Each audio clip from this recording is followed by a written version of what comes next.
yksi aamu, niin minä, että nyt tarvii apua, sanoin isännälle, että voitko sinä kaivertaa tämän penan suuhun tai niin kuin suun sille, että minä saan sille ne tekohampat. Niin minä pein kiinni sitä päätä ja isäntä kaiverti sitten sitä styrokspäätä, että saatiin sille ne tekohampat. Ja sitten minä vähän mietin, että onkohan tämä nyt normaali ihmisen aamutoimija, että 6 aikaan kaiverretaan tekohampata ukolle vielä.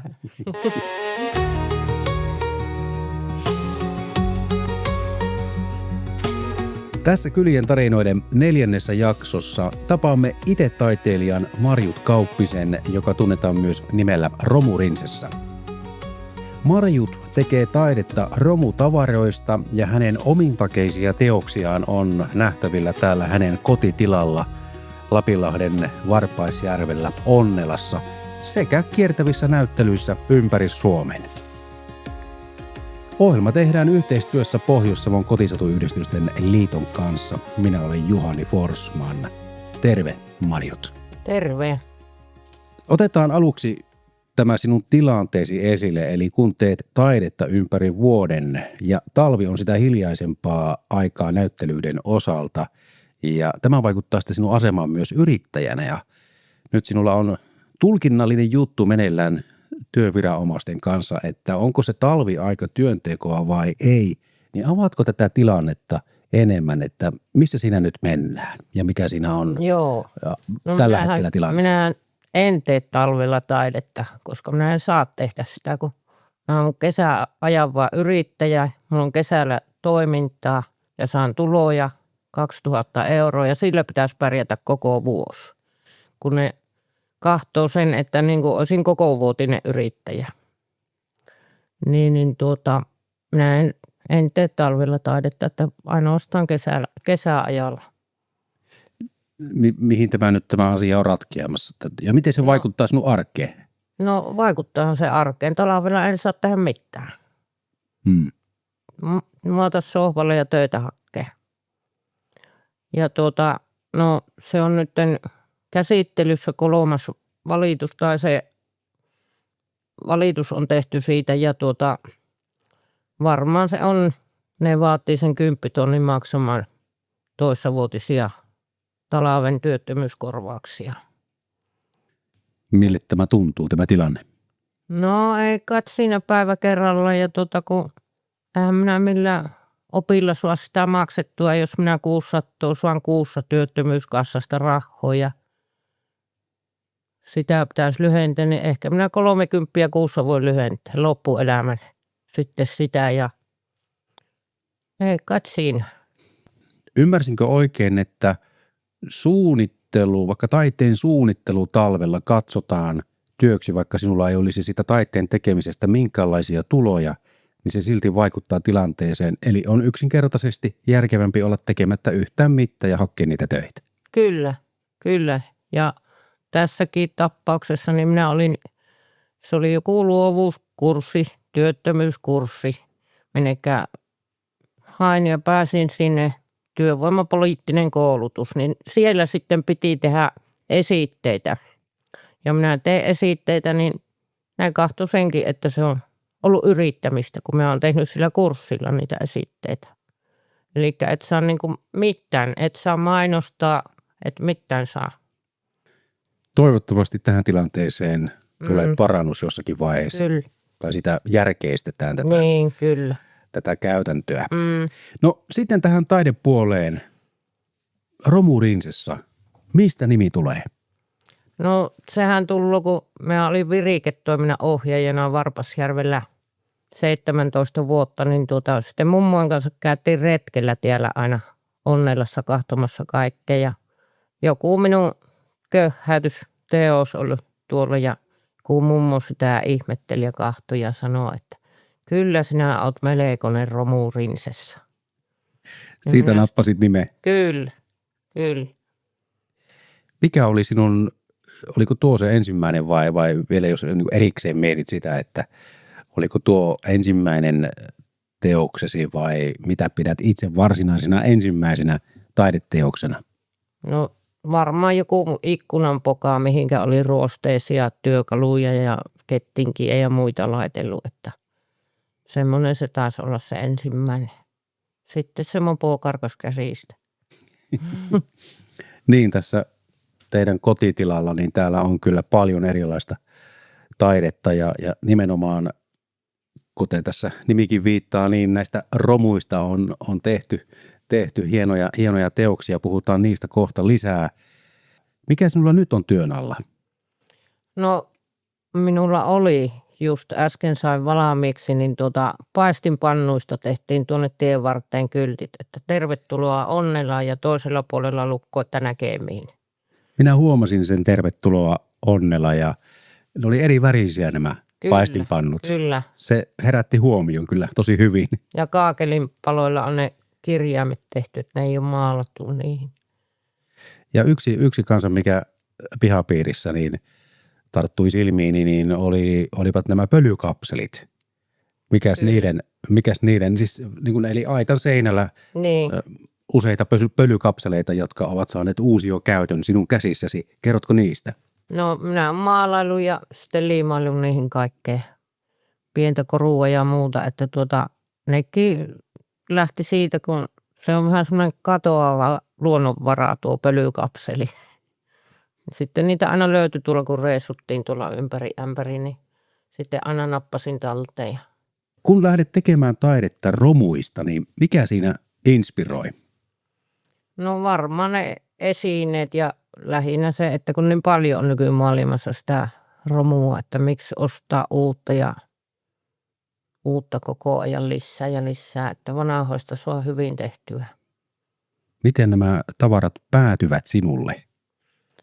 No näinpäs kerro esimerkin vaikka paistinpannuista. Minä laitoin sinne Facebookiin, että tarviisin onnella Sanna ne paistinpannut. Mutta niitä tulikin sitten niin kauheasti niitä paistinpannuja. Ihmiset toi mulle niitä, että minä sain sitten sen tervetuloa ja näkemiin sen onnelan lisäksi vielä. Eli ihmiset lahjoittavat mieluusti. Kyllä. Kierrätkö jossain rompepäivillä tai muualla katsomassa näitä tavaroita? No kesä on niin kiireistä, että ei taho joottua vaikka haluaisi, mutta tuossa Paisuvassa käytiin rompepäivillä tässä lähiseudulla, että sitten Koljovirralla varmaan käydään seuraavan kerran. Ja sieltä aina sitten osta, jos on jotain erikoisia esineitä, että en näe hamstraa. Mikä sinulle itsellesi on henkilökohtaisesti tärkein teos? No minulle on varmaan se Anteni Lautasen päälle tehty semmoinen mosaikiteos tuolla pihalla, missä on sitten minun miehen mummon rihkamakorut on käytetty siinä, että se on vähän semmoinen muistolautanen Niin. Anja mummosta. Täällä ihmisiä kesäaikaan käy katsomassa sinun taideteoksia, niin millaista palautetta olet saanut? No mulle on tullut pelkästään positiivista, että en tiedä sitten selän takana miten paljon puhuvat muuta, mutta ovat tykännyt ja ovat ollut haltioissa. Siinä vaiheessa, kun ryhdyt ihan toden teolla tekemään tätä juttuasi, niin kun mainitaan romu ja taide, niin oliko siinä se lähtökuopissa sellaisia esteitä tai tämmöisiä ennakkoluuloja, että miten nämä kaksi asiaa nyt yhdistyvät? No en minä osannut ajatella, kun en minä edes taiteilijaksi enkä taiteeksi ajatellut alkuun. Varmaan ensimmäisen kerran, kun olko vuonna 2021 Ilomantsiin pyysivät taiteita esille ja sitten minä ajattelin, että no kai sitä jonnillainen taiteilija on. Myös monet ihmiset inspiroivat sinua ja ne näkyvät myös sinun teoksissasi. Esimerkiksi hiihtäjälegenda Marja-Liisa Kirvesniemi. Kerrotko tämän esimerkin? No se tuli kun suksia sai lahjoituksena ison kasan ja niistä tehtiin semmoinen suksiaita sitten tuonne ja sitten pitää siinä vieressä olla Marja-Liisa. Kun lapsena olin Marja-Liisa fani, kun koulussa aina katsottiin hiihtoa, kun opettaja oli urheiluhullu, niin ei tarvinnut matikkaa opiskella, niin sehän oli tosi mukavaa katsoa sitä hiihtoa. Täällä on tosi paljon näitä teoksia ja täällä on mahdollisuus kiertää pihapiirissä ja katsoa näitä sinun teoksiasi, niin Mikä on sinun havainto, että mikä ihmisiä kiinnostaa eniten? Mikä olisi? Aika vaikea valita, kun eri ihmisillä on eri juttuja. Mutta varmaan nuo mallinukeet, kun ne on vähän silleen, että ei jokaisen kotipihassa on mallinukkeja. Niin. Miten sinä teet niitä mallinukkeja? Nyt olen tykännyt tehdä monella eri tekniikalla, että käytän mosaikkia ja sitten akryylimaalausta ja sitten niitä rojuja yhdistelen. Äsken kävimme katsomassa sellaisessa pienessä aitassa sinun teoksia ja siinä oli sellainen niin kuin päänmuotoinen hahmo, jolla oli tekohampaat, aidot tekohampaat. Kyllä. Kerrotko siitä? Sitten siinä oli vielä niin kuin linnun oikeat jalat. Kyllä, ja linnun sulkia päässä. Se on penaa.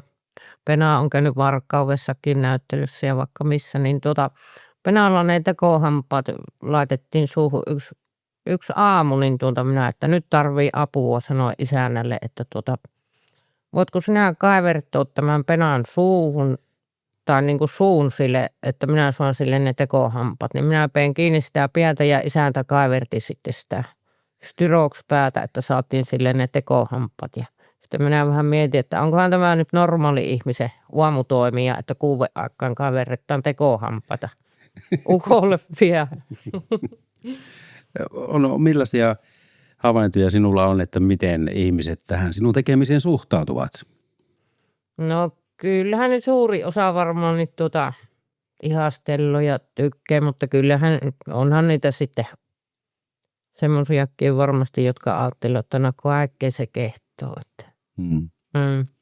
Mutta se ei tunnu meissä. Ei, meitä on monen junnu. Sinulla on taustaa myös vanhuspalveluissa, eli työskentelit 17 vuotta viriketoiminnan ohjaajana ja teet vanhusten kanssa töitä. Mitä se aika opetti sinulle? Et siis tällä hetkellä et ole niissä tehtävissä, mutta mitä se aika opetti sinulle? Kyllähän se opetti vanhempien ihmisten kunnioitusta ja sitten hirveän paljonhan se antoi ja kaikkia hyviä vinkkejä sain sieltä. Kerronko yhden? Kerro. Esimerkiksi punaherukoiden päälle kun ripotteloo lampaan villa, niin ei tarvitse niitä verkkoja laittaa. Ne ei syö räkäterastaat niitä marjoja, kun siinä on sitä lampaan villaa. Sieltä sai varmasti paljon muutakin tällaista elämäohjetta. Kyllä. Niin. Mikä sinua siinä alassa veti puoleensa silloin, kun teit sitä? No, että sain työskennellä ikäihmisten kanssa ja nähdä niiden iloon, kun ne jotakin tehtiin ja harrastettiin, niin sitten kun onnistuivat ja saatiin olla porukassa. Sinulla on puoliso Harri Kuosmanen. Mikäs teillä on yhteinen juttu tällä tilalla? No, Harrihan joutuu, ei kun saa, hitsailla ja ruuvailla ja porrailla semmoisia asioita noihin teoksiin ja muualle, mitä minä en pysty tekemään. Ja Harrihan on tehnyt nuo kaikki pikkurakennukset, tykkää perinne niin kuin rakentamisesta, että hirsistä tykkää tehdä. Onko hän kommentoinut sinun ideoita aina, että mitä nyt tehtäisiin? Ei hirveästi, että joku voisi toppuutellakin vähän enemmän, mutta ei, Harri on mukana aina tekemässä. Teillä tällä kotitilalla on kotieläimiä, on 2 vuohta, pässäjä 3, kukkoja, kanoja, koiriakin on 3 ja sitten on 3 ankkaa ja 1 kalkkuna. Millaista arki on näiden eläinten kanssa? No se on hyvin mukavaa ja vaihtelevaa. Että onhan niiden kanssa aina kommelluksia, mutta yleensä se menee ihan sutjakasti, kun on ne hommat sillä lailla laitettu, että se on helppo ruokkia ja hoitaa ne eläimet. Mikä on teidät saanut hankkimaan eläimiä? No varmaan se, kun minä olin kerrostalolapsi. Minä en saanut parvekkele hevosta, vaikka minä olisin halunnut. Ja minä olen nyt sitten hommannut niitä eläimiä. Luonto on sinulle tärkeä. Millaisia ajatuksia luonto antaa sinulle? No sehän raahottaa kummasti, kun tuonne mehtään lähtee kuleksimaan ja kaikki muu unohtuu. Ja antaa se mehtä sitten ruokoa meille. Sieniä ja marjoja ja riistaa. No romuissa kun näet jatkokehittelyn mahdollisuudet niin, että niistä saa taideteoksia, niin mitä ajattelet tästä tavaran merkityksestä ihmisille? Minkälaisessa maailmassa me tänä päivänä niin kuin elämme ja millaisia kuluttajia olemme? Onhan se ihan mahdotonta kuluttamista nykyaikaa ja ihan älytöntä krääsän määrää. Että varmaan vähemmälläkin pärjäisi. Osaatko itse muuten luopua mistään tavarasta? Kyllähän kaikkihan teoksettiin on myytävänä, jos vaan hinnasta sovittaisi. Itse taiteen tekemisestä, niin tulevaisuus. Millaisia suunnitelmia sen suhteen? No en minä tiedä, päivä kerrallaan katsotaan. Että näyttelyjä varmaan taas ensi kesänä, että on antanut sitten töitä kun pyytävät, että en itse osaa tuppautua minnekään. Ja no toivottavasti on terveet, että onnella saa taas ensi kesänä pitää auki. Vuonna 2022 sait tunnustusta, kun sinut valittiin silloin vuoden itse taiteilijaksi. Mitä tämä tunnustus toi sinulle? No kyllähän se näkyvyyttä on tuonut. Että ja sitten oli mahdollista pitää pitkä näyttely Kuopion korttelimuseossa ja Lisää mahdollisuuksia. Kyllä. Niin. Oletko Marjut käynyt näihin joitain koulutuksia? No en ole, no kansalaisopistossa on kurssia käynyt ja portaan päässä on jotakin, mutta en ole mitään sen kummempaa taidekoulutusta, että Itse oppinut? itse oppinut. No miten se on vaikuttanut esimerkiksi, jos olet hakenut apurahoja? Kyllähän se vaikuttaa, kun on tämmöinen itse-ihminen, niin eihän ne anna mitään apurahoja. Mille se tuntuu? No kyllähän se välillä vähän masentaa, kun aika monta kertaa on hakenut monta vuotta, mutta ei kai siinä rahaa tullut rahan luoksi ja mulla ei ole rahaa, niin se ei tänne tule. Millaisesta kulttuuritapahtumista itse pidät? No minähän tykkäsin hirveästi jossain festareilla käydä, mutta kun se on ongelma, kun me ruvetaan jo 8:30 nukkumaan. Niin. Pitäisi olla päiväfestarit. Niin, ottiin mummofestarit varmaan, kun mutta nyt ollaan menossa, se on meidän ainut kesälomapäivä, niin Manaman Salloon kahtomaan se Irvin musiikaali. Sinne varasin liput, että jotakin tämmöistä. Mutta en tiedä nyt ihan vielä niillekään mummo-pappafestareille, että työ vielä niin vanhoja ole. No ei, että semmoista kotiteollisuutta ennen muuta. Sitten tähän yhteen tärkeimpään paikkaan, mikä täällä Marjut sinulle on, eli sinun työpaja. Kerro, että miten sulla päivä sujuu siellä, kun teet jotakin taideteosta. No sehän menisi ihan koko päivä ihan huomaamatin, mutta kun pakko on sitten muistua nuo elukan ruokinnat ja hoidot, että siellä kun rupeaa tekemään, niin se vaan hujahtaa se aika mennä. Siinä ympärillä on kaikki ne materiaalit ja muut, niin siitä on niin helppo ottaa ja tehdä. Mikä on sinun omasta mielestä sellainen paras oivallus, minkä olet keksinyt jostain romusta, mistä olet saanut vielä tehtyä teoksen? Tai oudoin tai kummallisin? No varmaan nukkekoti. Se on siellä on, nyt en muista, olko 38 vai 40, montako on Kalle Päätalolla teosta. Niin siellä on nukenpäitä siellä talon sisällä niin monta, kun Kalle Päätalolla on teosta ja sitten siinä lukee siinä nukkekodin katossa, että Päätalo. Niin se on ainakin aika outo. Mistä sinä hommasit nämä tarvikkeet? No tuosta järven takkoa sain sen nukkekodin, kun siellä oli menossa pois, eivät tarvinnut ennen niin sen nukkekodin ja sitten nukkeja on saanut pitkiä poikin aina tuovat niitä nukkeja, kun eivät enää tarvii. Tietävät, että minä tykkään niitä leikellä päätä irti. Tuolla oli yksi sellainen teos, mikä oli yhden aitan katolla. Siinä oli luuranko ja oliko siinä potkuri? Se on minun laskettelusuksista tehty vesikelkka. Mikä tuon teoksen nimi on? Se on viimeiseen asti. Siinä semmoinen toinen luuranko työntää toista luurankoa. Se istuu se toinen ja toinen seisoo. Niin alkaa olla se toinen, mikä istuu silloin jalkoja ja kättä irti jo. Niin se viimeiseen asti se mummon luuranko työntää sitä ukkiluurankoa siinä kelekassa. Mikä on sinun mielestä kaunein täällä? Sellainen kaunein teos. No minä tykkään itse, mutta en tiedä, semmoinen Samani on sen nimi, semmoinen mallinokke. Silloin sarvet päässä. Se on hyvä ja sitten on se semmoinen hirmu kultainen pää. Se on kantapää sen nimi. Silloin korkokengät painastu päähän ja nekin on kultaa. Sinun motto on, että viallisestakin saa ehjän.